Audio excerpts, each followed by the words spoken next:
Good morning. Welcome to the CBS AM debrief. I'm David Combe. It's Thursday the 11th of November, just coming up onto 8:30 AM. US market has closed and saw a bit of a choppy session there in positive and negative territory for most of the time. However, it did manage to close up in positive territory, albeit by 2.34 points. S&P 500 was up 3.76 and Nasdaq up 13.5.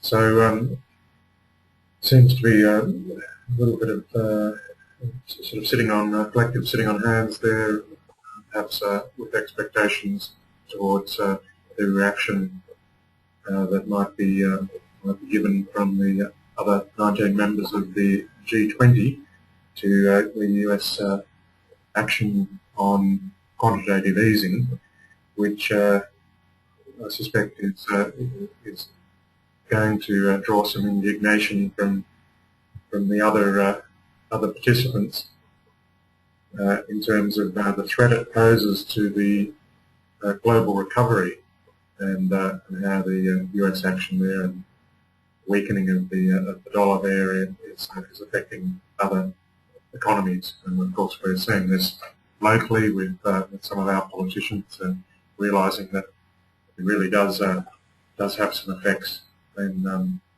all of the trading currencies increase in value. Story wasn't quite so positive in Europe, with the FTSE down 58, the CAC down 57, and the DAX down 67.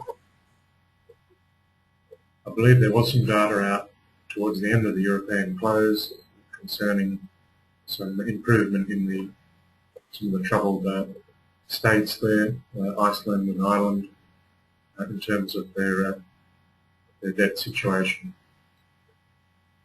Take a look now at the futures in our region. Nikkei pointing up 70, Hang Seng down 277, and our SPY 200 up 29. Crude made another move higher last night, up to 88 now. Coffee at 214.95, corn at 581, cotton at 141, wheat at 710, sugar at 32.81, soy at 13.19.5, oats at 373.5, rough rice at 14.79, and wool at $10.17. Copper at 398.8 and gold at 1404. Silver was at 27 and a quarter.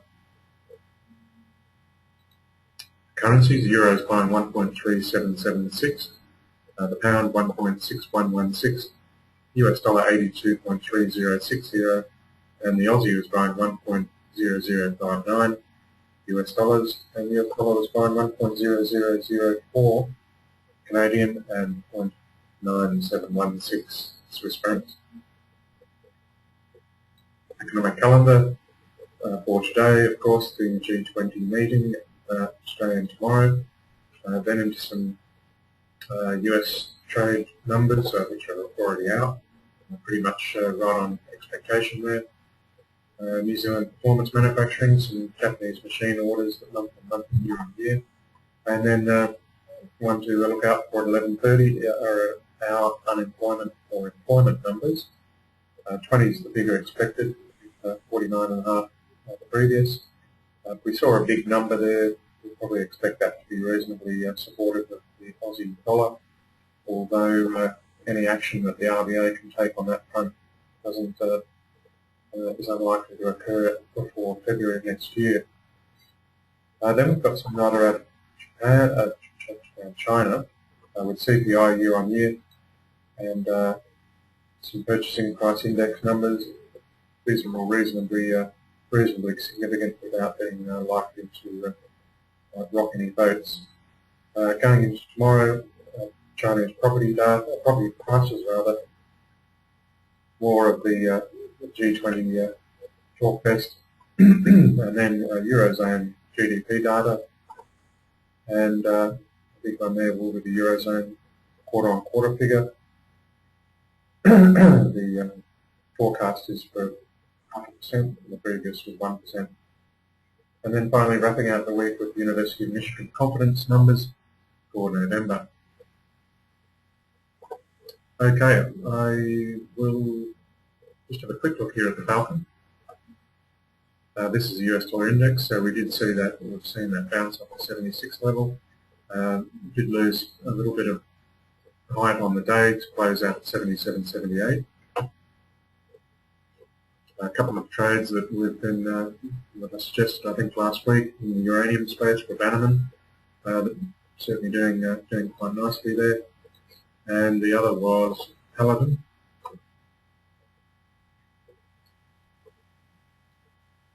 And I think that's starting to look a bit, it's had a pretty good run there, and certainly if you're in on that one, I would have thought that taking some profit here is probably not a bad idea.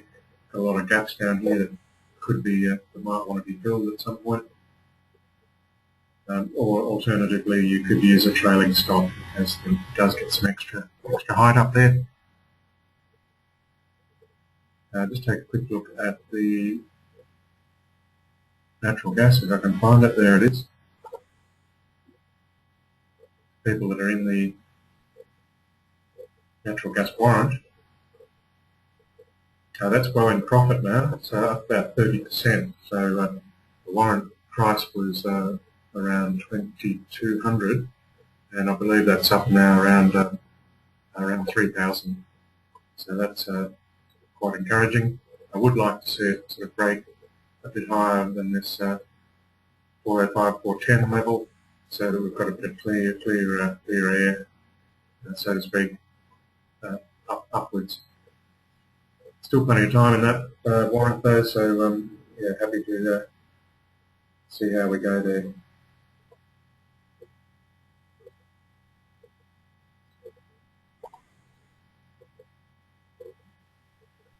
Aussie dollar, we do see further downside. We might expect to see some support just above this, rather just below parity, around 99.5 to my eye, and certainly we're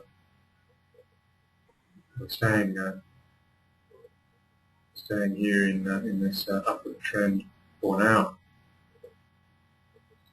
Okay, well look, I'm going to leave it there. Thanks as always for your attention. Have a good day, good trading, and till next time, bye for now.